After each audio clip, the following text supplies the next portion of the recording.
Hi అండి, అందరికీ welcome to మన ఛానల్ దేవికా ఇన్స్టిట్యూట్.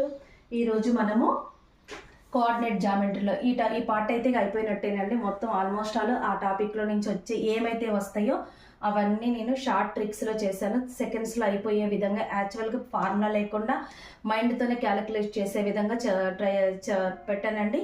దయచేసి మీరు ఇంకా టెక్స్ట్ బుక్లో ఉన్న ప్రాబ్లమ్స్ అదే ట్రిక్తో చేయండి. ఓకే, ఇది 2025 డిఎస్సిలో మనకి మార్నింగ్ వచ్చిన క్వశ్చన్ అండి. The vertices of A parallelogram 3 ఇచ్చారండి. ప్యారలలోగ్రామ్ ఎలా ఉంటుంది? ఇలా ప్యారలలోగ్రామ్ ఇచ్చారు, దీని పాయింట్స్ ఇచ్చారు. మిడ్ పాయింట్ ఏం తీసుకోమన్నారు?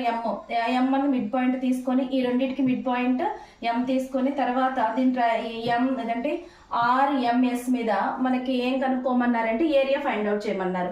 కానీ ఇక్కడ తీసుకున్నా, ఈ ట్రయాంగిల్ తీసుకున్నా, ఈ ట్రయాంగిల్ తీసుకున్నా, ఈ ట్రయాంగిల్ తీసుకున్నా, ఎక్కడ తీసుకున్నా ఏరియా అనేది ఏ పాయింట్స్ తీసుకున్నా కూడా సేమ్ ఏరియా వస్తుంది. సో మనం ఇక్కడ మిడ్ పాయింట్ కనుక్కోకుండానే డైరెక్ట్గా పీ పాయింట్స్ ఏమి ఇచ్చారు? -3,5, క్యూ పాయింట్స్ వచ్చేసి 1,10, తర్వాత ఆర్ పాయింట్ వచ్చేసి 3,1.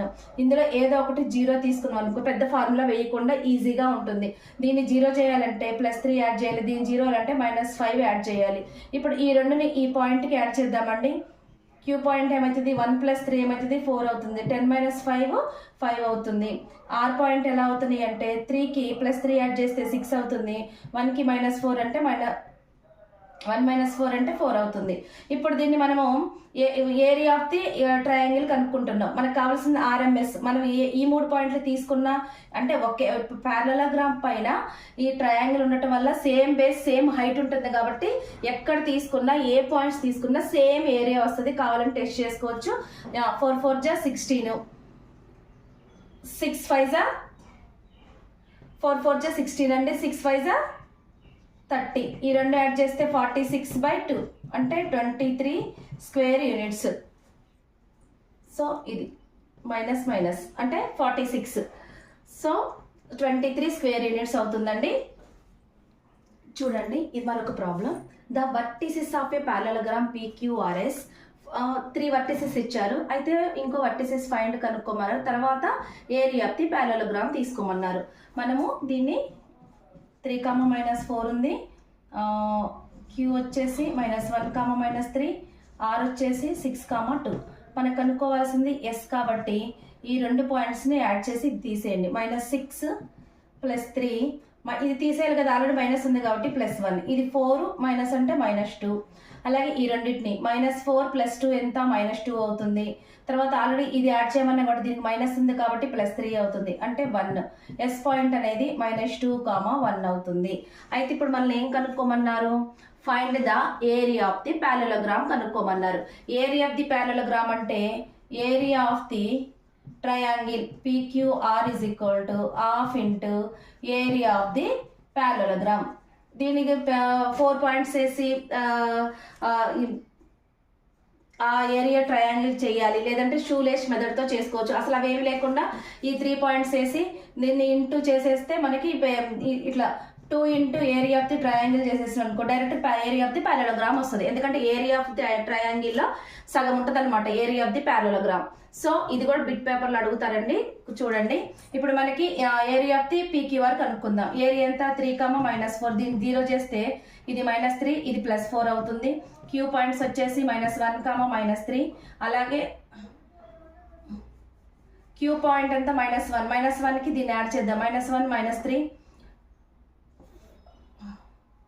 -3కి +4 యాడ్ చేస్తే క్యూ పాయింట్ -4, 1 అవుతుంది. ఆర్ పాయింట్ వచ్చేసరికి -6. -6కి -3 యాడ్ చేయాలి. అలాగే 2కి +4 యాడ్ చేద్దాం. ఈ పాయింట్స్ వచ్చేసరికి -9, 6 అవుతుంది. అప్పుడు -4, 1, -9, 6. దీనికి ఏరియా తీసుకుంటే 4, 6 = 24 + 9 15 వస్తుంది. ఆన్సర్ 1/2 15 అవుతుంది. ఈ 15 అంటే మనకి ఏరియా ఆఫ్ ది, ఇప్పుడు మనం ఏం కనుక్కున్నామండి? 1/2 ఏరియా ఆఫ్ ది ట్రయాంగిల్ తీసుకున్నాం. అదే మనకి ప్యారలలోగ్రామ్ కావాలంటే ఈ 2ని ఇటువైపు వచ్చేసేస్తే 2 into area of the triangle. అప్పుడు ఏమొస్తుంది ఏరియా ఆఫ్ ది ప్యారలలోగ్రామ్ వస్తుంది. అంటే 2 × 1/2 × 15 స్క్వేర్ యూనిట్స్. అర్థమైంది అనుకుంటా. మనం ఇంకా ఏరియా ఆఫ్ ది ప్యారలలోగ్రామ్ అని 4 పాయింట్స్ రాయికోకుండా సింపుల్గా ఒక పాయింట్ని 0 చేసుకోవటం వల్ల 2 పాయింట్సే వస్తాయి. అప్పుడు ఏరియా ఆఫ్ ది పీక్యూఆర్ అంటే ట్రయాంగిల్ కనుక్కొని ఏరియా ఆఫ్ ది ప్యారలలోగ్రామ్ కావాలంటే ఏరియా ఆఫ్ ది ట్రయాంగిల్ కనుక్కొని దానికి ఇంటూ 2 చేస్తే మనకి ఏరియా ఆఫ్ ది ప్యారలలోగ్రామ్ ఉంటుంది, వచ్చేస్తుంది చాలా ఈజీగా. చాలా సెకండ్స్లో మనకి ప్రాక్టీస్లో అయితే చాలా సెకండ్లో వస్తుందండి. ఈ ప్రాబ్లం కూడా మన టెక్స్ట్ బుక్ని ఆధారంగా చేసుకుని ఆర్డి శర్మలో నుంచి తీసుకుని ఇచ్చిన ప్రాబ్లం అండి. నెక్స్ట్ ఇంకో మోడల్ చూద్దామండి. 3 వర్టిసెస్ ఇచ్చారు. అంటే మనకు ఒక ట్రయాంగిల్ ఇచ్చారు, ఏబిసి ఒక ట్రయాంగిల్ ఇచ్చారు, వాటి యొక్క మిడ్ పాయింట్స్ ఇచ్చారు, డిఈఎఫ్ ఇచ్చారు. అంటే మనం ఏం కనుక్కోమన్నారు, find the area of the triangle. మనం area of the triangle formula వేసి ఈ ఏరియా ఆఫ్ ది ట్రయాంగిల్ కనుక్కుంటాం. Find the area of the parallelogram అడిగారు. ప్యారలలోగ్రామ్ అంటే ఇదే కదా, బిఎఫ్ఈడి. ఇది ప్యారలలోగ్రామ్. 2 చిన్న ట్రయాంగిల్స్ ఉన్నాయి దీంట్లో. ప్యారలలోగ్రామ్ ఏంటంటే బిఎఫ్ఈడి. దీన్ని కనుక్కోవాలి. ఏరియా ఆఫ్ ది ట్రయాంగిల్ కనుక్కుంటే ఒక ఏరియా ఆఫ్ ది ట్రయాంగిల్ కనుక్కొని ఇంటూ 2 చేస్తే ఏరియా ఆఫ్ ది ప్యారలలోగ్రామ్ వస్తుంది. అలాగే find the area of the trapezium. ఇది దీంట్లో 3 ట్రయాంగిల్స్ ఉన్నాయి, 1 2 3. అంటే డిఈసిబి ఇన్ని ట్రయాంగిల్స్ ఉన్నాయి. అంటే మనకి ఒక area of the triangle mid points ఇచ్చడం వల్ల ఇస్తే, ఎందుకంటే దీంట్లో నుంచి మనకు ఒక క్వశ్చన్ ఇచ్చారు, ఇది చెప్పిన తర్వాత అది చెప్తాను. అందుకే దీన్ని ఈ మోడల్గా నేను ఒకటి ఆ మోడల్ తీసుకొని ఇది చెప్పాలని చెప్పానండి. తర్వాత find the area of the DEF. ఇది కూడా మనం ఎలా చేయాలో చూద్దాం. First area of the triangle తీసుకుందాం. 2,1 బి 6,1 సి 4,5. ఇప్పుడు మనం ఒక పాయింట్ని 0 చేసుకుందాం. 0 కావాలంటే -2, ఇది -1. ఇప్పుడు మనకి బి పాయింట్కి 6కి -2 యాడ్ చేద్దాం. 1కి -1 యాడ్ చేస్తే ఇది 4 అవుతుంది, ఇది 0 అవుతుంది. అలాగే 4 - 2 5 - 1 ఇది 2 అవుతుంది, ఇది 4 అవుతుంది. ఇప్పుడు పాయింట్స్ వచ్చేసి మనకి 4,0 2,4 4,0 2,4. Area of the triangle ABC అంటే మనకి హాఫ్ 2 కదా, 4 4 జా 16 అంటే ఎంత అవుతుంది, 8 స్క్వేర్ యూనిట్స్ అవుతుంది. దీని నుంచి area of the parallelogram. Area of the parallelogram ఏంటండి, బిఎఫ్ఈడి అంటే 2 × 8 16 స్క్వేర్ యూనిట్స్. మరి area of the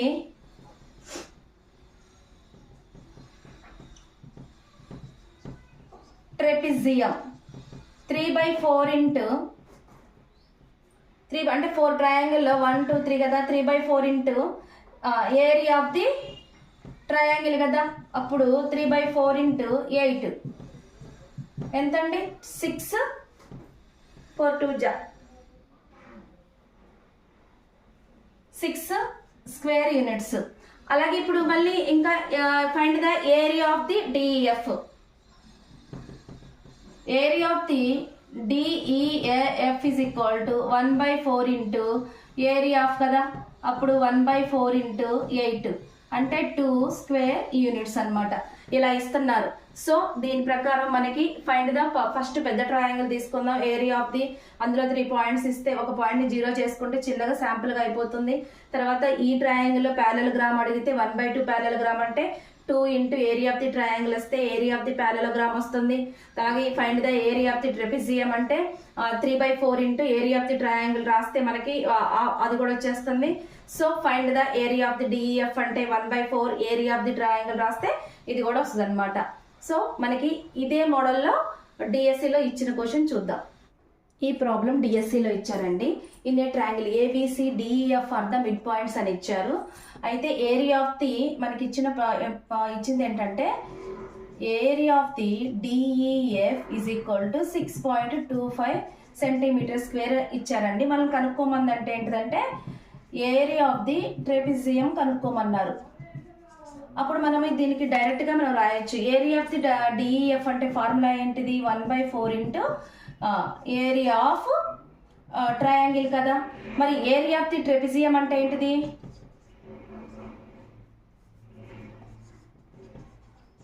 area of the trapezium అంటే 3 ఇంటూ అంటే 3/4 ఏరియా ఆఫ్ ది ట్రయాంగిల్ కదా. అప్పుడు 3 into 1/4 area of the triangle కదా. అప్పుడు 3 into area of the triangle అంటే ఎవరండి? ఏరియా ఆఫ్ ది డిఈఎఫ్ఏ కదా, ఇదే కదా. చూద్దాం. Area of the DEF is equal to 1/4 area of the ట్రయాంగిలే కదా, ఏబిసిఏ కదా. అప్పుడు ఈ ప్లేస్లో మనం ఇది రాయొచ్చు కదా, 3 ఇంటూ 6.25 ఇంటూ 18.75 సెంటీమీటర్ స్క్వేర్, ఇలా అనమాట. అందుకోసమే దీన్ని ఆధారంగా చేసుకొని అలా కూడా అడిగినప్పుడు మనకి ఈజీ అవుతుందని ఇది కోఆర్డినేట్ 10th క్లాస్ చాప్టర్ అండి, కోఆర్డినేట్ జామెట్రీలో. సో మనం ఇవి కొంచెం గుర్తుపెట్టుకుంటే సరిపోతుంది. Area of DEF is equal to 1/4 area పెద్ద ట్రయాంగిల్ ఏబిసి. ఇప్పుడు ఏరియా ఆఫ్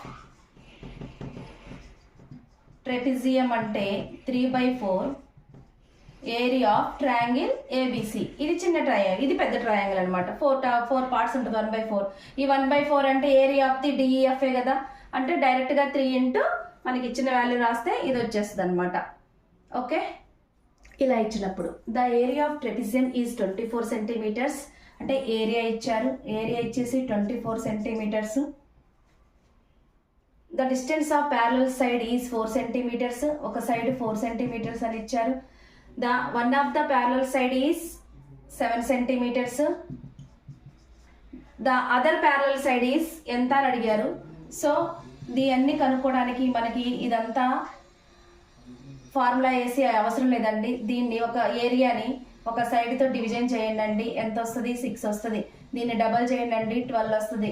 ఈ 12లో నుంచి ఈ ఇచ్చిన అదర్ సైడ్ని తీసేస్తే మనకి 5 సెంటీమీటర్లు వస్తుందండి. ఇలా మ్యాక్సిమం నేను నోటీస్ చేసింది ఏంటంటే ఈ మన డిఎస్సికి అయితే మోడల్ పేపర్ నుంచి కూడా చాలా వరకు రాలేదు. ఉన్న టెక్స్ట్ బుక్లోనే దాంట్లో నుంచే క్వశ్చన్ ఆన్సర్స్ని తయారు చేసి ఇచ్చారండి. సో మీరు కూడా నోటీస్ చేసే ఉండొచ్చు. మీరు టెక్స్ట్ బుక్నే బాగా చదవండి, బాగా నోటీస్ చేయండి. ఇంకో మరొక ప్రాబ్లం, ఇది కూడా స్కూల్ అసిస్టెంట్లోనే ఇచ్చారు. The difference length of the diagonals P -6, 0, Q వచ్చేసి -4, 3, R వచ్చేసి -6, 8, S వచ్చేసి -8, 3. దీన్ని మనము డయాగ్నల్స్ అంటే PR, QS వీటి డయాగ్నల్స్ తీసుకోవచ్చు. ఇక్కడ కొంచెం నోటీస్ చేస్తే X అనేది సేమ్గా ఉంది, ఇది వర్టికల్లో ఉంది. Y అనేది సేమ్గా ఉంది, ఇది హారిజంటల్లో ఉంది. అంటే ఇది ఖచ్చితంగా 90 degrees ఫామ్ చేస్తుంది. ఒకవేళ దీని వైశాల్యం కనుక్కోవాలన్నగా 90 degrees ఫామ్ చేయాలంటే 1/2 ఇంటూ D1 ఇంటూ D2 అంటే రాంబస్ స్క్వేర్ కైట్ కనుక్కోవడానికి ఈ ఫార్ములా వేసి డైరెక్ట్ చేయొచ్చు. ఎందుకంటే ఇది 90 degrees ఫామ్ చేస్తుంది. అలాగే దీనికి డిఫరెన్స్ కనుక్కోవాలంటే ఈ రెండు సేమ్గా ఉన్నాయి కాబట్టి 0 అయిపోతుంది. కాబట్టి 8 PQ minus PR minus QS. అప్పుడు 8 మైనస్ ఇది ఈ రెండు సేమ్గా ఉన్నాయి కాబట్టి -4 అవుతుందండి. ఇది డయాగ్నల్స్ ఎంత 4 అవుతుంది. ఒకవేళ దీన్నే మనకి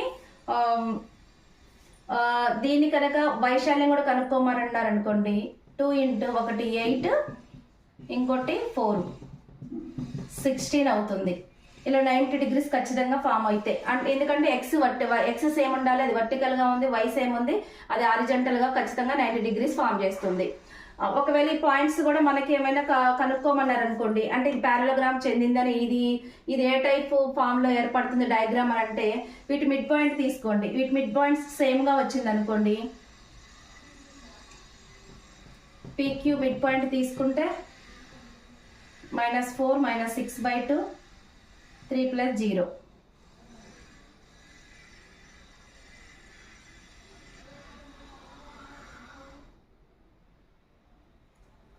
ఒక నిమిషం, సారీ. ఇక్కడ మిడ్ పాయింట్ పిఆర్కి మిడ్ పాయింట్ తీసుకున్నాం అనుకోండి, -6 అంటే -12/2 అంటే -6. ఇక్కడ 3 ఉంది, దీనికి -6, 3 అవుతుంది. దీనికి అయితే -4 అంటే ఇది -6, 4 అవుతుంది. ఈ రెండు మిడ్ పాయింట్స్ కూడా సేమ్గా లేవు కాబట్టి, సేమ్ ఉంటేనేమో ప్యారలోగ్రామ్ ఫ్యామిలీకి వస్తుంది. అంటే అది ప్యారలోగ్రామ్ కావచ్చు, రెక్టాంగిల్ కావచ్చు, స్క్వేర్ కావచ్చు, రాంబస్ కావచ్చు. ఈ మిడ్ పాయింట్స్ సేమ్గా లేదు కాబట్టి ఇది కైట్ అవుతుంది.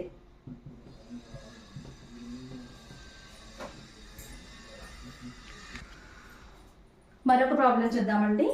The difference of length diagonals కనుక్కోమన్నారు. డిఫరెన్స్ -6, 0, క్యూ వచ్చేసి -4, 3 ఇచ్చారు, ఆర్ వచ్చేసి -6, 8 ఇచ్చారు, ఎస్ వచ్చి -8, 3. డయాగ్నల్స్ ఏంటంటే పిఆర్ -QS అని ఇచ్చారు. డయాగ్నల్స్ డిఫరెన్స్ కనుక్కోమన్నారు. ఇక్కడ చూడండి, X points, Y points notice చేస్తే ఎక్స్ పాయింట్స్ ఎప్పుడైతే సేమ్గా ఉంటాయో వర్టికల్ ఇవి వై పాయింట్స్ సేమ్గా ఉంటే ఇది హారిజంటల్. ఈ రెండు ఖచ్చితంగా 90 degrees ఫామ్ చేస్తాయి. ఫామ్ చేసినప్పుడు మనం ఫామ్ చేస్తాయి కాబట్టి ఇది 90 degreesకి ఏర్పరుస్తుంది. తర్వాత దీనికి ఏరియా కూడా కనుక్కోమన్నారు అనుకో, డైరెక్ట్గా D1 × D2 రాసేయచ్చండి. ఎలా అంటే ఈ ఫార్ములా రాంబస్కి, స్క్వేర్కి, కైట్కి యూజ్ చేయొచ్చండి. ఎందుకంటే ఎక్స్ వాల్యూస్, వై వాల్యూస్ ఈక్వల్గా ఉన్నప్పుడు 90 degrees ఏర్పరుస్తాయి. ఇప్పుడు మనం పిఆర్ కనుక్కోవాలంటే ఈ రెండు అవసరం లేదండి. 8 0 అంటే 8 -8 +4 అంటే ఇక వస్తే 4 అవుతుంది. అంటే 4 వచ్చేసింది మనకి. ఇది ఇంకా డిఫరెన్స్ ఎంత 4. ఒకవేళ దీన్నే కనుక మనకి ఏరియా కనుక్కోవాలనుకో, ఆఫ్ D1 అంటే 8, D2 అంటే 4, 16 స్క్వేర్ యూనిట్స్ అవుతుంది. ఒకవేళ ఇది ఏ టైప్ ఆఫ్ డయాగ్రామ్ ఏర్పడుతుంది అంటే మిడ్ పాయింట్స్ తీసుకోండి. పిఆర్కి మిడ్ పాయింట్ తీసుకున్నారనుకో, -6/2, 3, 8/2 అంటే 12, -6, 4 అవుతుంది పిఆర్. క్యూఎస్కి మిడ్ పాయింట్ తీసుకున్నాం అనుకోండి, -8 ప్లస్ అంటే 4/2 అంటే -8 -4 అంటే 12 అంటే -6 ఇక్కడ అంటే 3 అవుతుంది. ఈ రెండు మిడ్ పాయింట్స్ అనేవి ఈక్వల్గా లేవు. ఒకవేళ ఈక్వల్గా ఉన్నాయంటే ఇది ప్యారలోగ్రామ్ ఫ్యామిలీకి వస్తుంది. అంటే ప్యారలోగ్రామ్ ఫ్యామిలీ కంటే ఈ డయాగ్నల్స్ ఈక్వల్ అయితే ప్యారలోగ్రామ్ కావచ్చు, రాంబస్ కావచ్చు, రెక్టాంగిల్ కావచ్చు, స్క్వేర్ కావచ్చు. సో మనకి ఇది కాలేదు కాబట్టి ఇది ఖచ్చితంగా కైట్ని ఏర్పరుస్తుంది.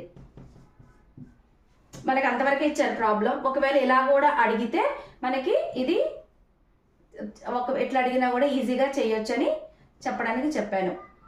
ఓకే, నెక్స్ట్ ఇంకో problem. Y axis divides the line segment. ఇది మనకు డిఎస్సిలో ఇచ్చారు. ఇది వై యాక్సిస్ డివిజన్ చేస్తుందంటే x1 x2. ఇది చాలా మందికి తెలిసి ఉండొచ్చు. -6 కదండి, ఓన్లీ ఎక్స్ పాయింట్స్ తీసుకోవాలి. ఇంటర్నల్గా 6:3 అంటే 2:1. ఓకేనండి, నా ఛానల్ నుంచి కొన్ని మార్క్స్ అన్ని తీసుకురావాలని బాగా షార్ట్ ట్రిక్స్ చూసి మీకు ఇస్తున్నాను. ఒకవేళ నా మాట తడబడటం వలన కొన్ని పదాలు మిస్టేక్ పడొచ్చేమో, కానీ 100% నమ్మొచ్చు. కంపల్సరిగా మీరు ఛానల్ ఫాలో అవ్వండి. ఓకే, లైక్ చేయండి, షేర్ చేయండి, సబ్స్క్రైబ్ చేసుకోండి. Please follow my channel.